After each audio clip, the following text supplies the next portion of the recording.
বাবু, আপনি হয়তো বলবেন যে এটার কি উত্তর দিব, কিন্তু এখন লড়াইটা এই জায়গাতে চলে যাচ্ছে।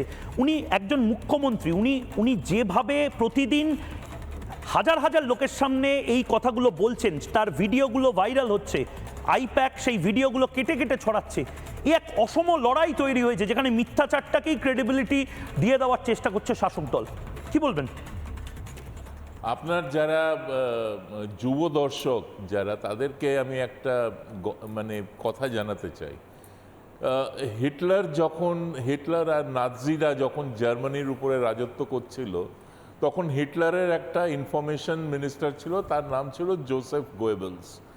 আর গোয়েবেলসের একটা থিওরি ছিল যে একটা মিথ্যেকে 100 বার বলে যাও, 1000 বার বলে যাও, বারবার বলে যাও, আর একটা সময় আসবে যখন লোকে ওটাকে বিশ্বাস করতে শুরু করবে। তো ওই যে গোয়েবেলসিয়ান থিওরি যেটা, সেটাকে মমতা ব্যানার্জি পুরো অ্যাডপ্ট করেছে। আমার বলতে কোনো দ্বিধা নেই যে এটার মধ্যে একটা হিটলেরিয়ান স্ট্রিক আছে। উনি নিজেকেও হিটলারের মতনই দেখেন, যে এই দেশের উনি মুখ্যমন্ত্রী, এই প্রদেশের উনি মুখ্যমন্ত্রী নন, এই প্রদেশের উনি ডিকটেটর। আর যে কারণে উনি বাংলাকে নিজের সাথে একটা ফিউশন করে জুড়ে দিয়েছেন।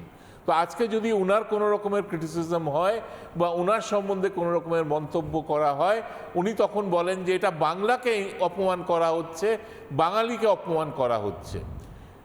এই এখনই যেটা আমরা শুনলাম যে উনি বলছেন যে ব্যাংকের অ্যাকাউন্ট নাম্বার দাও, আর দিলে পর তোমার ব্যাংকের সব পয়সা নিয়ে নেবে। এটা কিভাবে সম্ভব? এই দেশে যার কাছেই, যে কোনো লোকের কাছে ব্যাংকের অ্যাকাউন্ট আছে, সে কি বলতে পারে যে অ্যাকাউন্টের নাম্বার দিলেই অ্যাকাউন্ট থেকে টাকা বের করে নেওয়া যায়?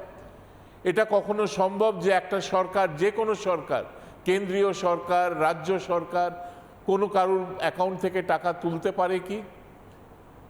আর তারপর উনি যখন বলছেন যে টাকা দেবে না, কালো টাকা দেবে, উনি মিথ্যে কথা বলছেন। there is a term in English, congenital liar, যারা জন্মের থেকে মিথ্যে কথা বলে, আর এটা একটা রোগ।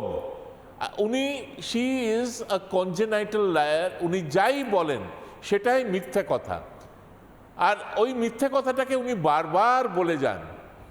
উনি নিজেকে এমনভাবে দেখেন যে আমি হতে দেব না, আমরা হতে দেব না।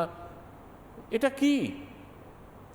যখন ওয়াকফ অ্যাক্ট হলো, তখন উনি বললেন এই প্রদেশে আমরা লাগু করতে দেব না। লোকে উনাকে বিশ্বাস করলো, এই প্রদেশের যারা মুসলমান তারা উনাকে বিশ্বাস করলো যে না, লাগু হতে দেবেন না। তারপরে সুরসুর করে ব্যাকডোর দিয়ে উনি তো অ্যাক্টটাকে এখানে লাগু করে দিলেন। কেন করলেন? উনি ডিফাই করতেন যে না, আমি করব না, দেখিয়ে দিতেন না লাগু করে যে আমি লাগাবো না এখানে একটা। উনি কেন তাহলে সেটাকে অ্যাকসেপ্ট করলেন? কেন কি উনি জানেন যে সংবিধানের যে একটা যে কাঠামো আছে তার মধ্যে থেকে উনাকে কাজ করতে হবে, এবং উনি যদি ওই অ্যাক্টটাকে লাগু না করতেন এখানে, তাহলে she would have been declared, her government would have been declared as unconstitutional. সেই জ্ঞানটা আছে টনটনে, কিন্তু যখন মঞ্চে দাঁড়িয়ে উনি কথা বলেন তখন সেই জ্ঞানটা উড়ে যায়। আর যা ইচ্ছা, যা মনে আসে, যা আবোল তাবোল যা আসে, হ্যাঁ, এপাং ওপাং ঝপাং, মনে যা এলো সেটাই বলে গেলেন উনি। আর উনি চান যে মানুষ সেটাকে বিশ্বাস করে।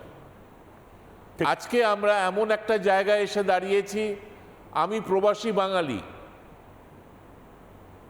কিন্তু আমার মতন লক্ষ লক্ষ প্রবাসী বাঙালি আছে যারা বাংলার বাইরে আমরা রোজগার করে খাই, আমরা সম্মানের ভাত খাই।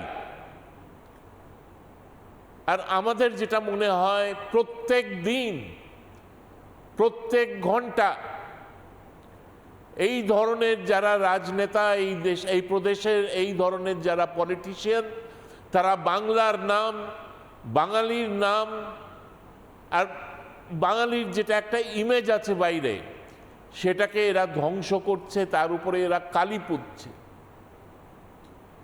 ঠিক এই ইলেকশনটা একটা, যেটাকে বলে ইলেকশন অফ রেকনিং,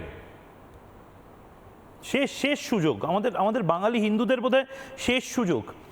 নানা ধরনের কন্টেন্ট দেখার জন্য লাইক করুন, শেয়ার করুন আমাদের ফেসবুক পেজ, সাবস্ক্রাইব করুন আমাদের ইউটিউব চ্যানেল।